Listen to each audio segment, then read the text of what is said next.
Senator Leyonhjelm. Mr. Acting Deputy President, I understand it's Senate Notice of Motion number 2. Is that correct? Yes. That is correct. Okay. Yeah, I move the business of the Senate Notice of Motion number 2, standing in my name for today.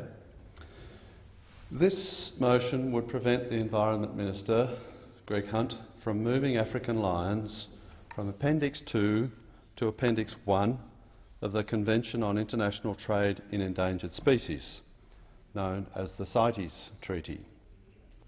Mr Hunt's decision to move African lions to Appendix 1 is made under provisions of the Environment Protection and Biodiversity Conservation Act. It will have the effect of banning the importation of all African lion specimens into Australia, including those legally and sustainably harvested under fair chase conditions. This is ministerial overreach in a most authoritarian manner. It seeks to curtail activities in a foreign country based on the minister finding it distasteful. This is not the kind of governance Australians need. Disapproval is not a basis for government policy, and governments have to accept the fact that people do not want them interfering in their lives. Supposedly, the minister's decision was motivated by a genuine attempt to help reduce the unethical practice of canned hunting by not allowing the import of into Australia of lion specimens obtained in this manner. The problem is the ban will bring to an end the substantial financial support that Australian hunters provide to poor African villages via hunting fees paid in the course of legally harvested, free-range, fair chase hunting.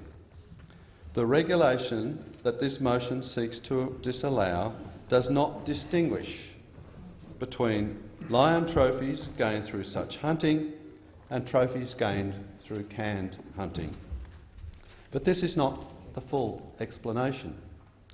Greg Hunt's decision was motivated by an intense personal dislike of hunting per se, promoted by animal rights activists who had been lobbying Liberal Party MPs. Canned hunting was just a convenient shroud to mask a ban on the importation of all lion hunting trophies. Documents obtained under Freedom of Information reveal multiple errors by the Environment Department in its advice to the Minister. This advice was a mass of misinformation and obfuscation, as I shall show with 3 examples. First, the ministerial brief stated that canned hunting is allowed in South Africa. This is simply not true. Canned hunting was explicitly prohibited by South Africa's Threatened or Protected Species Regulations in February 2007. Second, the ministerial brief stated that African lions meet the criteria for listing on CITES Appendix 1. This is also not true. A comprehensive report prepared for the CITES Animals Committee meeting in May 2014 expressly stated that the African lion does not meet any of the 3 biological criteria required for listing on Appendix 1 and is appropriately listed in Appendix 2. Third, the ministerial brief stated that a precautionary approach in relation to lion conservation decisions was warranted due to uncertainty regarding the lion's population size and distribution. This is also not true. The report to the CITES Animals Committee again expressly stated that precautionary measures are unnecessary because adequate information to assess the status of African lion and the impact of trade already existed. The report, a product of systematic analysis of the most recent scientific available, stated that the population of African lions is not small, according to the accepted CITES definition. The species does not have a restricted area of distribution, and there has not been a marked decline in the population according to the accepted CITES criteria. Jason Wood, the Liberal MP for Latrobe who lobbied Minister Hunt to implement the ban, is an outspoken opponent of canned hunting. Unfortunately, Mr Wood has, either by design or ignorance, failed to differentiate canned hunting from hunting wild lions. If Mr Wood read the Biodiversity Management Plan for the lion, recently released by the South African government for public comment, he would see that canned hunting of lions is in no way comparable to hunting wild lions. It is curious. Mr Wood steadfastly refuses to accept the collective professional expertise of the International Union for the Conservation of Nature, the IUCN, but instead accepts anti-hunting dogma from animal rights activists. Well-managed trophy hunting is fully supported and endorsed by the IUCN, the CITES Treaty and the Convention on Biological Diversity, the CBD. Australia is a signatory to all three agencies. These respected agencies all recognise that well-managed trophy hunting is sustainable, generates much-needed funds for wildlife conservation and anti-poaching programs, and provides employment and an income for thousands of low-income people living in rural Africa. Just recently, in the last few days in fact, Zimbabwe lifted restrictions on big game hunting imposed after the killing of Cecil the lion, no doubt recognising that the ban was counterproductive to furthering the conservation of big game and deprived local communities of much-needed income. Minister Hunt's decision to ban the importation of African lion is not only an act of cultural imperialism, but a suppression of sustainable use, a central tenet of effective conservation held dear by the IUCN, CITES and the Convention on Biological Diversity. If Mr Hunt is so affronted by the concept of sustainable use, then perhaps he should withdraw Australia as a signatory to these organisations. Finally, Mr Acting Deputy President, I want to read a few comments about Minister Hunt's ban from two of Australia's internationally recognised professional wildlife management experts. Professor Michael Archer at the School of Biological, Earth and Environmental Sciences at the University of New South Wales, commenting on Hunt's announcement, said this, and I quote, "While all his prayers and ill-informed comments are probably well-intentioned, he clearly has no idea that IUCN advocates conservation through sustainable use strategies as demonstrably among the most important compatible conservation strategies. In stopping sustainable hunting, many vital programs that would continue to have positive conservation outcomes, with wildlife being valued and hence cared for by local communities, will collapse. At some point, this wisdom, which is in fact promoted by IUCN, must sink in to people like the Minister, who appear to have no understanding about the importance of conservation through sustainable use." Professor Graham Webb, founder of Wildlife Management in Darwin, said, and again I quote, "Mike Archer is 100% correct in his assessment. The real question is whether Minister Hunt is aware of the reality and chose to ignore it, or whether he is not aware of the reality and simply waded into the issue in ignorance. Another dark day for science-based and evidence-based conservation." End of quote. Mr Acting Deputy President, today I have outlined the ill-informed basis on which this decision has been made and how Minister Hunt has turned his back on scientific evidence and fact. Science and evidence must prevail over misleading emotive rhetoric, which has served conservation matters so poorly in the past. For the sake of lions and their survival, I urge senators to support the disallowance motion. Thank you, Senator Leyonhjelm.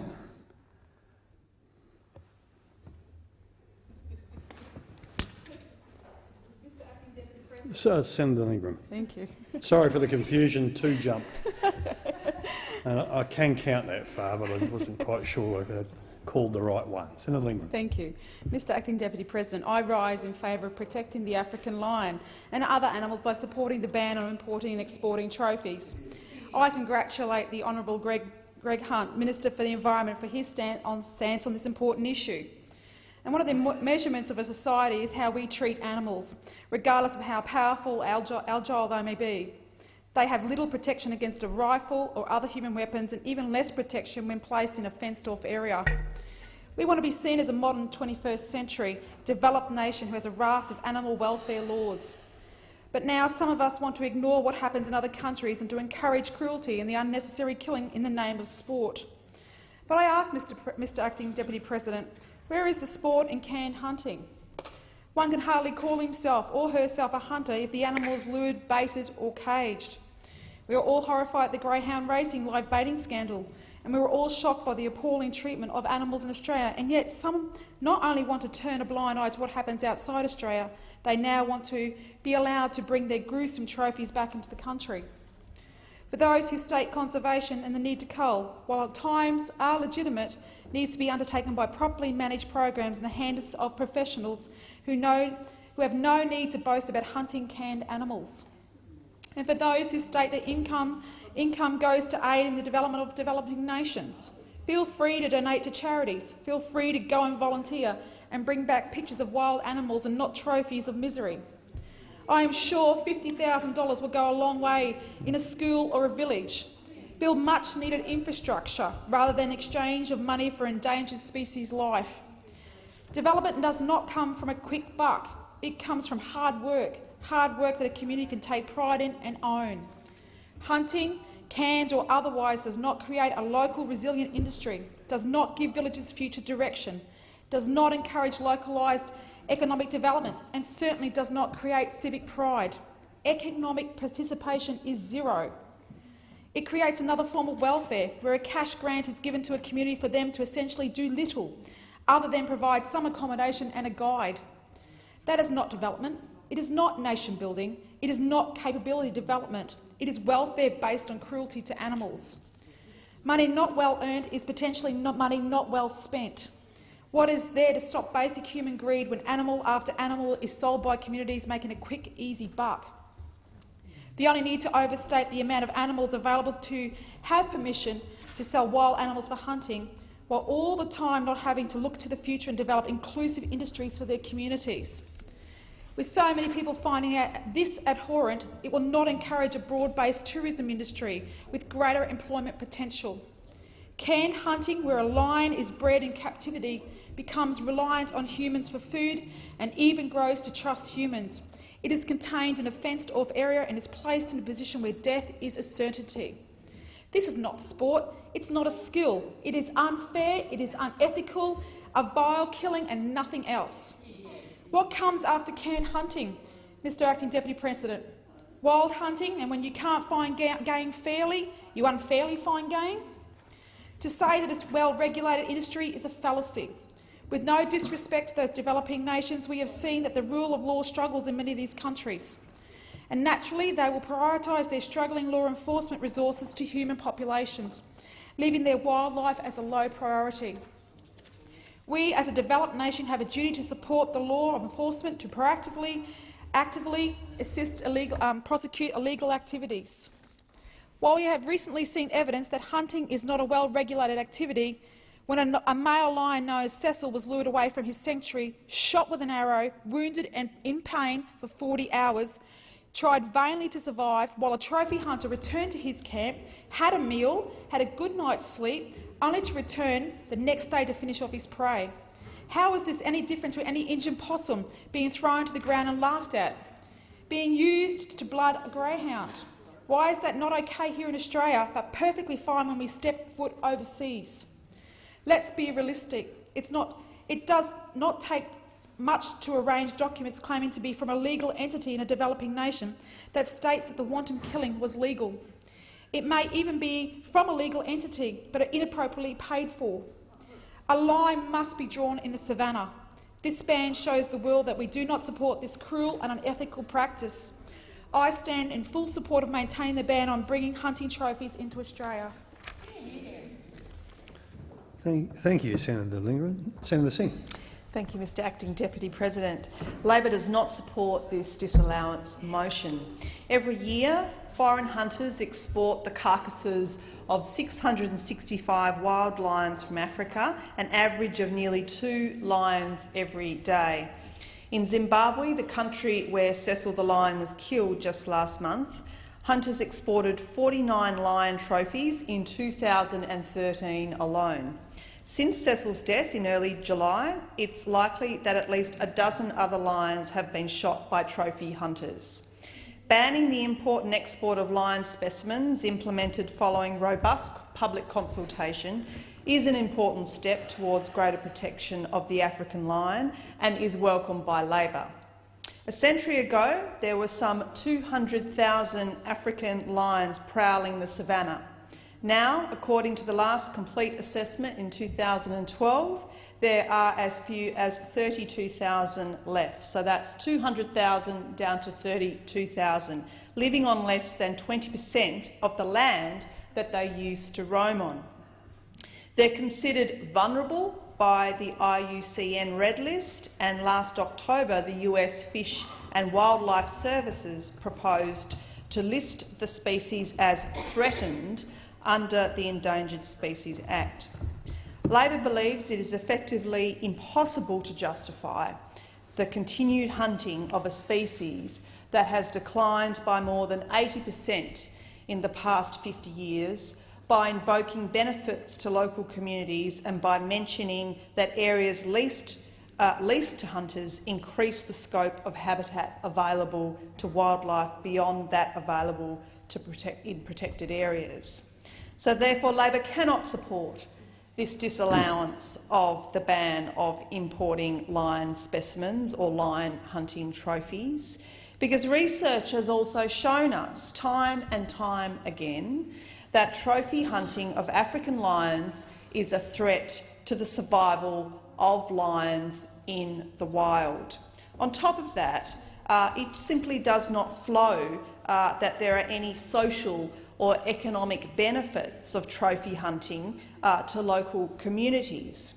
I am aware of awful reports that travelling Australian wildlife volunteers have unwittingly worked in African shelters to help hand-raise lions and other animals, later then used for canned hunting, where relatively tamed animals are lured before the waiting hunters with meat, then shot with rifles or crossbows.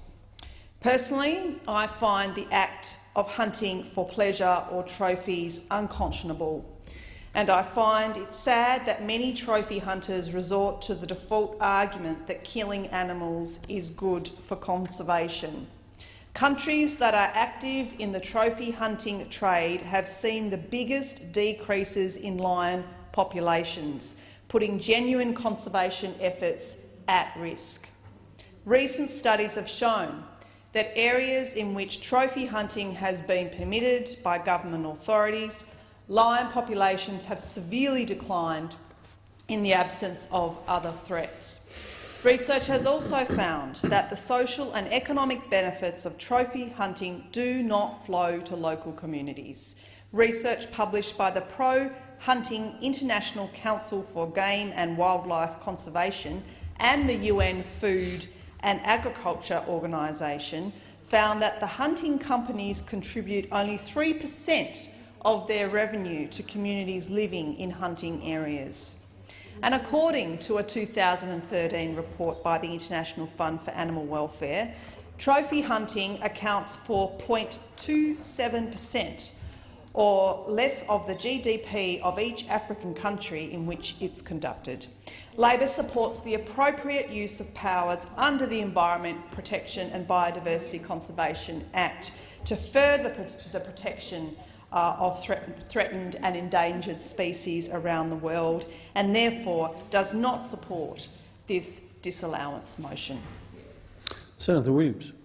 Thank you, Mr Acting Deputy President. I'm going to put a different attitude to this, Mr Acting Deputy President. First of all, why would you want to shoot a lion? That'd be the last thing I'd want to shoot, but some people do. Mr Acting Deputy President, I remember back in the 70s when I'd shear 100 sheep a day, I'd get paid about $40. I bought myself a .17 calibre rifle, same calibre as an air rifle, specifically for shooting foxes. I'd go out and shoot 2 foxes a night and skin them. I'd get $40 for the 2 fox skins, the equivalent to a full day's shearing for me, given I was not a fast shearer, a gun shearer. 100 a day, 120 a day was about my limit in those days. Mr Acting Deputy President, people do go trophy hunting, shooting these animals. Now, I think it's a disgrace what happened to the lion Cecil, shot with an arrow, lured out of a national park, then left for 40 hours to be put out of its misery. That is a disgraceful act. No one should be shooting animals in national parks, especially over there, these lions, I should say over there especially with lions and that to keep their numbers up. Canned hunting is a disgraceful act, Mr Acting Deputy President. It was banned years ago. Canned hunting is where they drug the lions and let them out of a cage and they have no hope of survival, and people shoot them and then bring the trophy back. That is just a terrible scheme. But this scheme that goes on these days is actually farmed lions. They might be in 10,000 acres of land. They might be past their breeding cycle. And someone might want to pay $50,000 to go over and shoot that lion and then have the animal stuffed and brought back to America or Australia, wherever they live. It's something I would never do.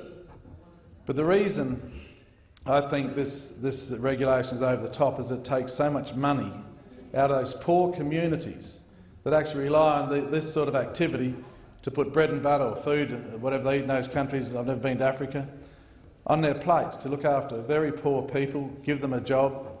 And as I said, they are actually farmed. Canned hunting is a disgraceful thing. Luring animals out of national parks is disgraceful. As I said, I would never want to shoot a lion.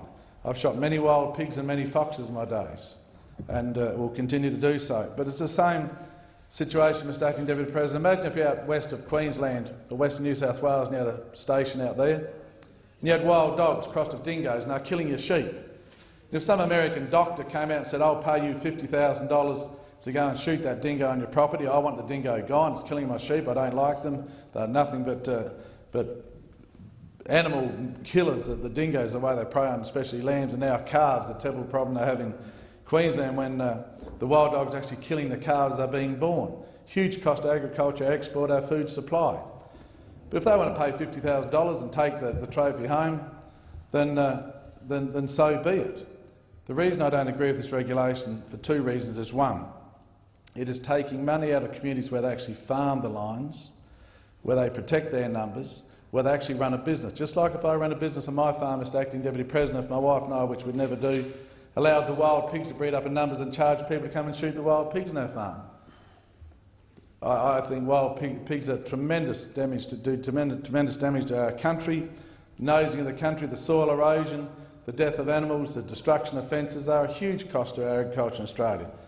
But those people who do want to shoot these lions for trophy, if they play by the rules, then so be it. They're the rules of that country. As I said, it brings money into those places. It's something I would never ever do and never want to do. But I don't want to see us cutting money off. And what this does is, by not allowing the trophy to be brought back to Australia, still does not stop the lions being shot. An Australian can go over there and pay to shoot a lion that's farmed out in a 10,000 acre property, hunted down or whatever. I don't know why you want to do it, but people do want to do it. And it brings money there, but then they can't bring the trophy back, so that'll probably prevent them from doing it. So that'll leave it to those farm lions from other Western countries, wealthy people, to go over and do exactly that.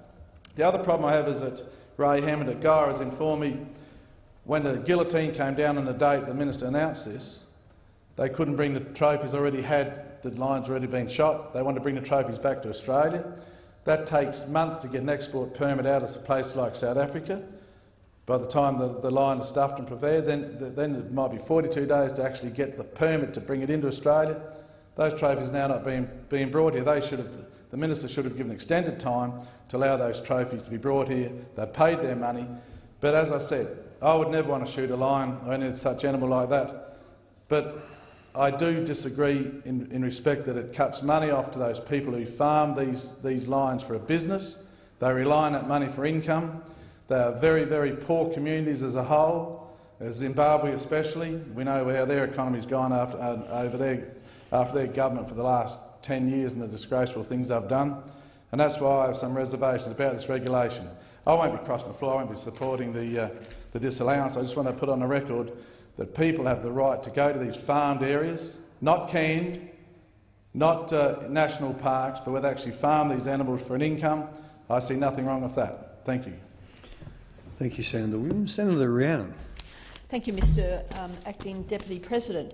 Monday of this week was World Lion Day, a special day to celebrate the wonder of this majestic species. I think all of us have enjoyed lions in every way. They're just such an extraordinary animal, from storybooks for young children to enjoy wildlife movies, wildlife documentaries. There's many species in the world that are incredibly unique, but the lion figures in so much of mythology, childhood stories, scientific studies that have brought wonder and enjoyment to so many people. So I think it's very understandable that a World Lion Day has been established. And then we heard a few weeks ago about this shocking killing of this lion, Cecil, that has moved and mobilised so many people around the world. And why were they mobilised? Because of such extreme cruelty done to one animal. And I think that speaks volumes, that people do care and that they would value and do value when governments like the present government makes this change to regulations, so there is increased protection for this important species. So we have this disallowance before us, and the Greens will certainly not be supporting it. I think if the mover, Senator David Leyonhjelm, had any decency, he would have withdrawn this disallowance, particularly after what happened with Cecil the lion. I mean, that really did highlight public opinion. It highlighted how important this change is, the change that he now wants to disallow with his attempt to change that section of the EPBC Act. Now, it is worth, and other members have spoken in the debate on aspects of how this industry works, and indeed it is an industry. It has nothing to do with conservation.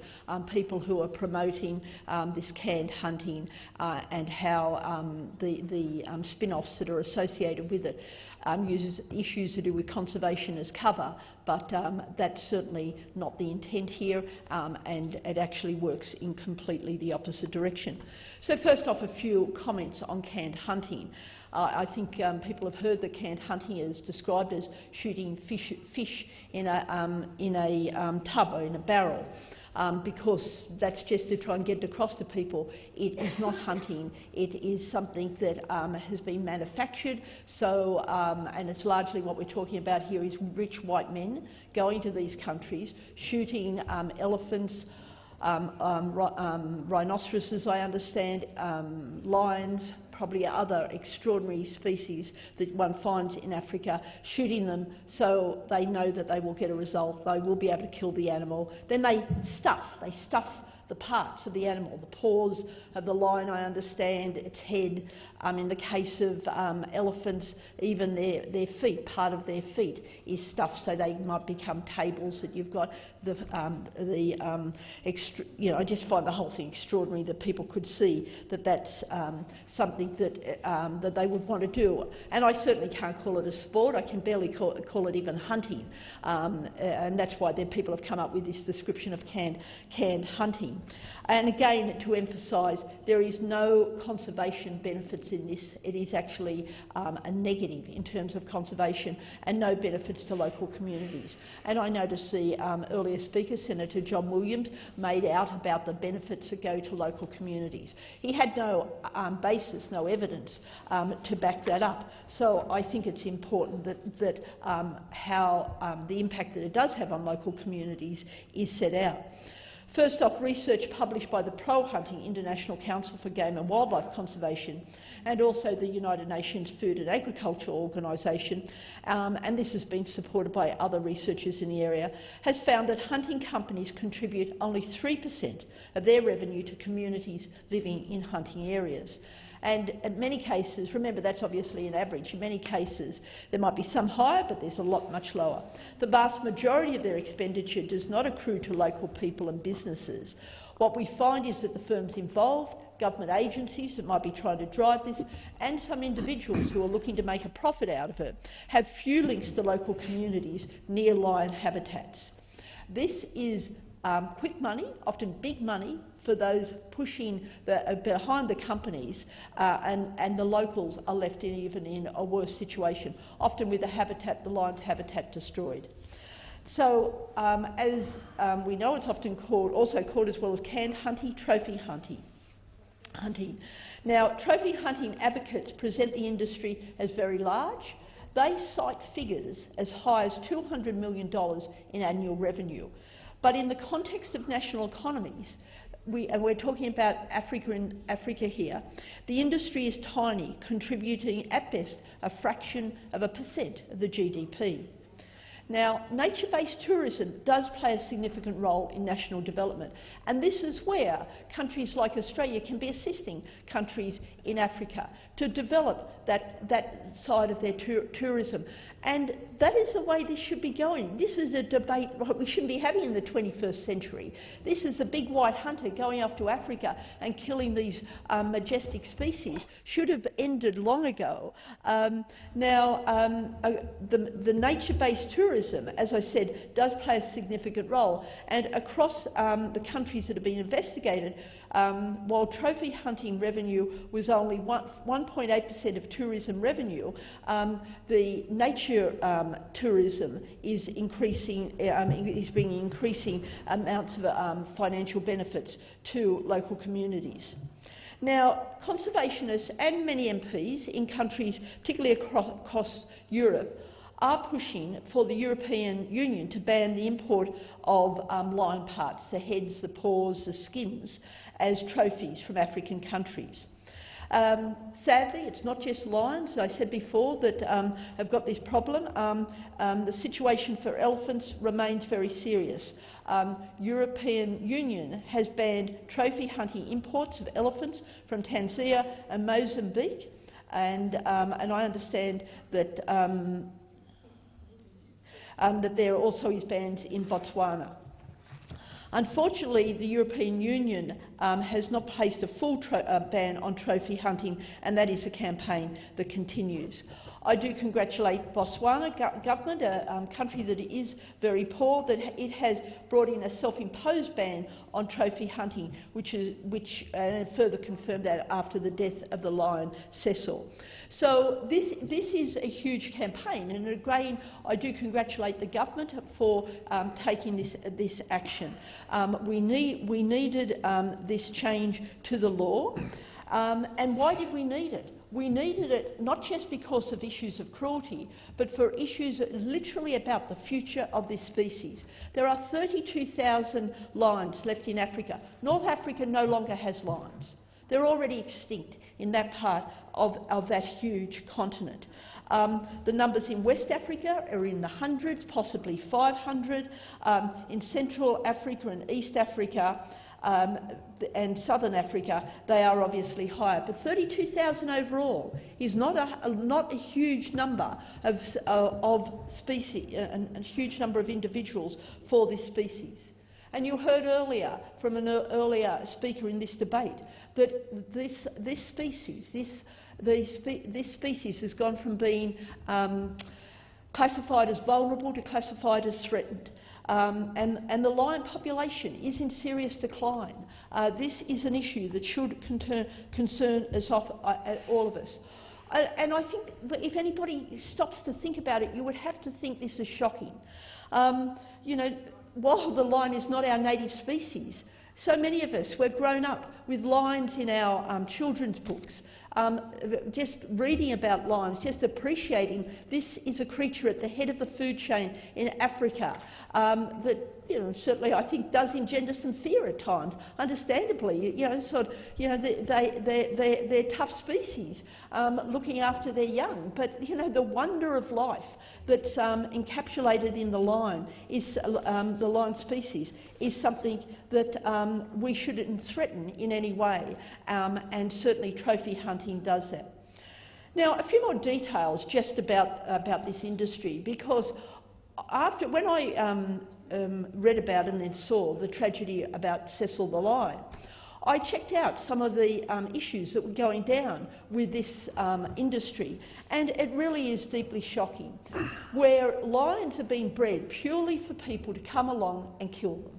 Now, that is not hunting at all. I don't think hunting of the wild animals should occur in any form, but when they are captured in a certain area and there's absolute guarantee that the big white hunter can come in and kill off a few of these majestic big cats, it's so wrong. Now, research that's been done in this area has found that there are 160 farms in parts of southern Africa that are legally breeding more than 5,000 big cats per annum purely for this canned hunting market. Now, I mean, really, that is quite sick, really, really sick. In South Africa in 2012, canned hunting was so popular it generated $70 million US dollars, but again, barely any of that money stays with local communities. This is money that is quickly going overseas or to big companies in Johannesburg and other key parts of South Africa. Regulation of this industry is virtually non-existent. Really, what it comes down to, if you've got the money to pay, you buy a sort of dodgy permit and you can go off and shoot these animals.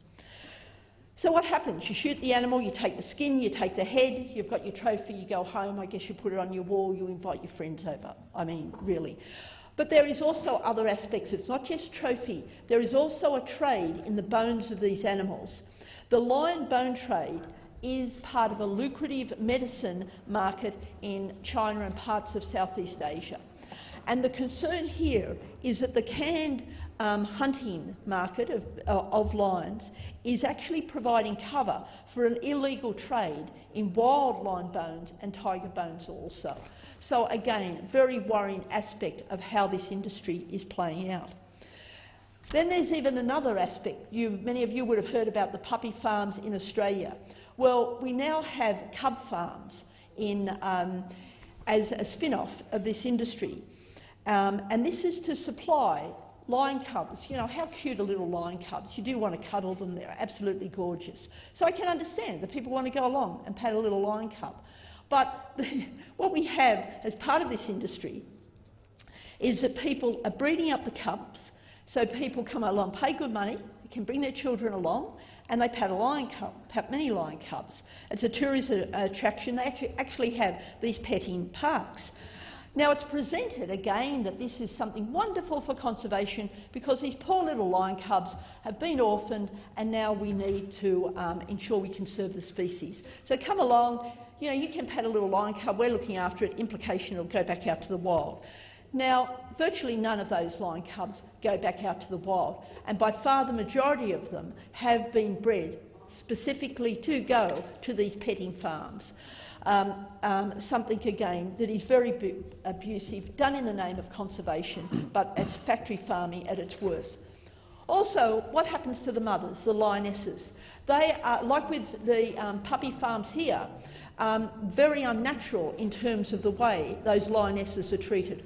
Often they're giving birth to 2 and 3 litters per year, which is well beyond the pattern of a lioness in the wild.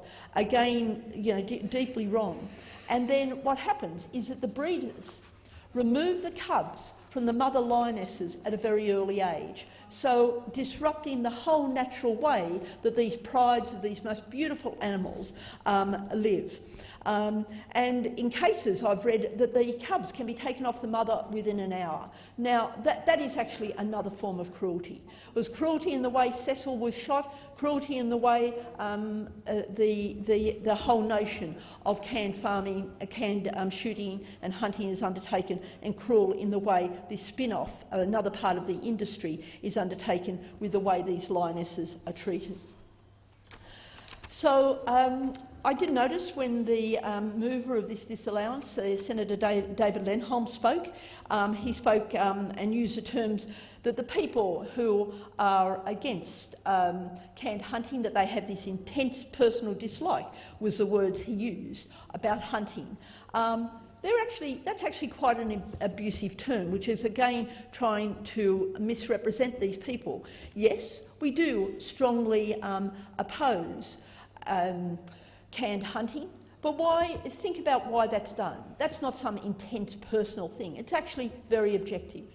And it's very objective because what we're saying is that these animals should not be treated so cruelly, where they're bred purely to be shot for the pleasure of somebody who's got the money to be able to kill these animals in a very easy way, where they'll get their shot sooner or later and they will then be able to cut up this animal and take it home in body parts.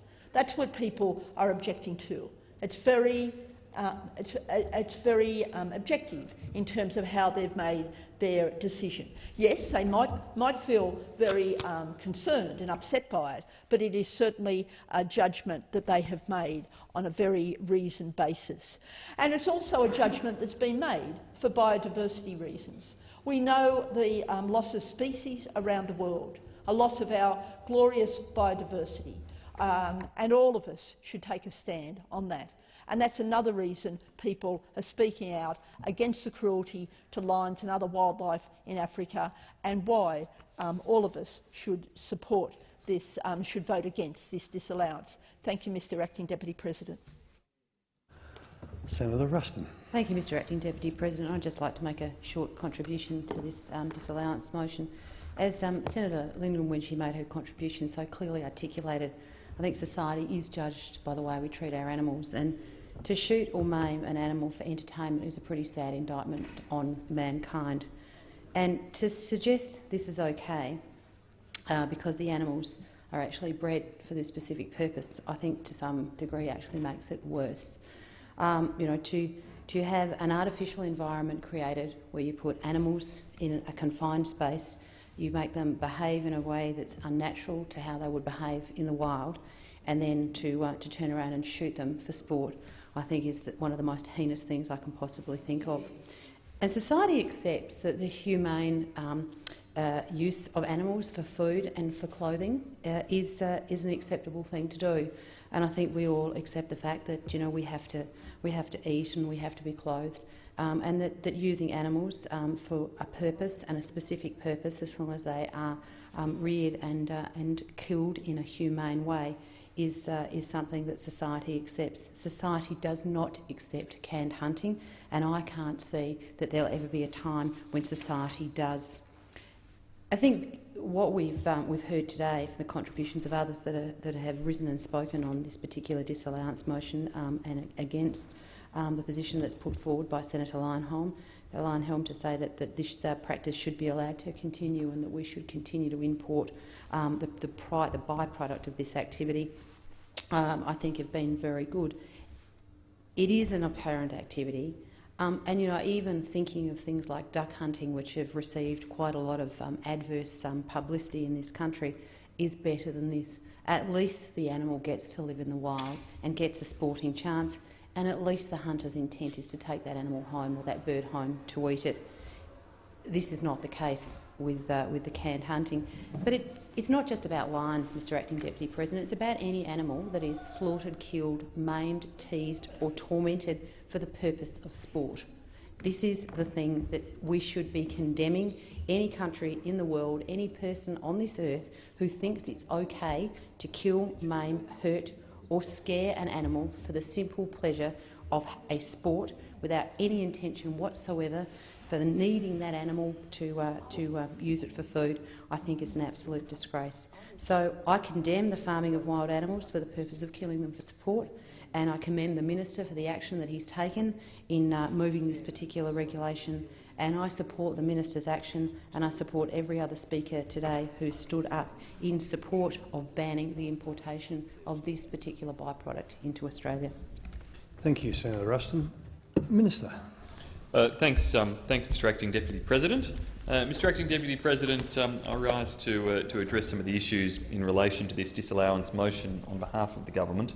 Mr Acting Deputy President, the regulation in question before the chamber is one that means that African lions will be treated as though they are listed under Appendix 1 of the Convention on International Trade in Endangered Species of Wild Fauna and Flora. This convention, known as CITES Convention, is a convention in which Australia is one of some 180 signatories to it. CITES is specifically aiming to ensure that international trade in wild animals and plants does not threaten their survival. Approximately 5,600 species of animals and 30,000 species of plants are listed under the CITES Convention. Species are listed on one of 3 appendices to CITES, according to how threatened they have become through trade. Appendix 1 is the most restrictive list and is applied to the species most threatened by trade.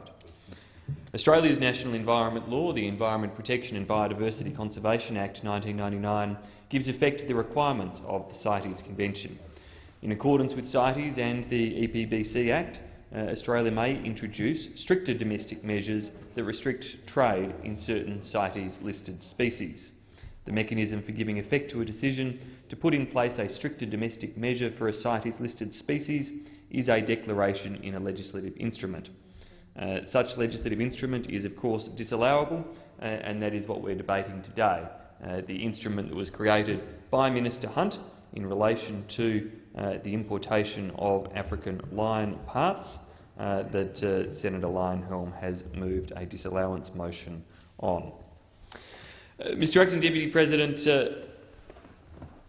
this has come about because of genuine community concern, and I do want to acknowledge in this debate the member for Latrobe who is in the chamber, Mr Jason Wood. The member for Latrobe campaigned and argued passionately and campaigned extensively for this regulation to be brought in for this protection of African lions. He deserves all credit for that, and obviously is passionate enough about it that he has come to the chamber to witness this debate around the proposed disallowance of the regulation. The government does not support the disallowance. We obviously stand by the decision taken by Minister Hunt at the encouragement of the member for Latrobe and others, because we believe that it is important as a government to offer this additional protection to African lion species. This will prevent the trade in African lion parts except for a limited number of circumstances, such as scientific or conservation purposes. Extensive consultation on the ban was undertaken by Minister Hunt and the government more generally with the African lion range states, businesses, hunters, conservation organisations and researchers. Existing measures in South Africa do not prohibit canned hunting of African lions. South Africa prohibits canned hunting of a number of species including leopards and cheetahs, but not lions. Canned hunting, as has been discussed in the chamber, is when lions are raised in some form of captivity and hunted within fenced enclosures, where the odds, of course, are stacked in favour of the hunter. Of the 18 African lion specimens imported to Australia as hunting trophies for both commercial and personal use between 2010 and 2013, all originated from South Africa, where the canned hunting of lions is not prohibited, and 15 were declared as being captive bred. Department of Environment Analysis concluded that other options to specifically target canned hunting would not be effective given the challenges in determining whether a specimen was obtained through canned hunting versus other measures. And because canned hunting, we believe, is a deplorable activity, we took this action as a government to protect African lions from this barbaric practice by banning the import and export of trophies through use of this regulatory measure. This practice can hardly be called hunting, as other speakers have considered, let alone be called a sport. It is cruel and barbaric, and we want it to be a thing of the past. And we've seen, of course, more recently, as other speakers acknowledged, the public outrage that has followed the killing of Cecil the lion in Zimbabwe. Australians do not support this type of brutal activity of these majestic creatures. The ban importantly sends a signal to the international community that we do not support this cruel and unethical practice. Many major international airlines have joined the fight against this trade, with Lufthansa, Emirates, British Airways, American Airlines, United Airlines and Delta Air all banning hunting and trophy shipments.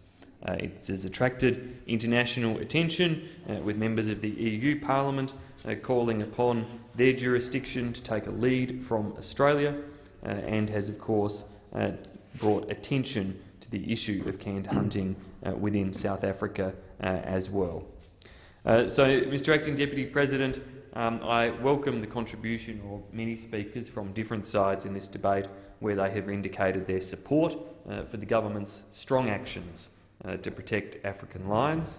I welcome the fact that their indications suggest that Senator Leyonhjelm's motion will be unsuccessful, as it should be, and I urge all senators to vote against this motion to ensure that the ban on hunting, on the importation of these parts of African lions remains in place, and that we actually send a very strong message of support from this Senate for this ban, and a very strong message that we will not condone this unfair, unethical and barbaric treatment of lions.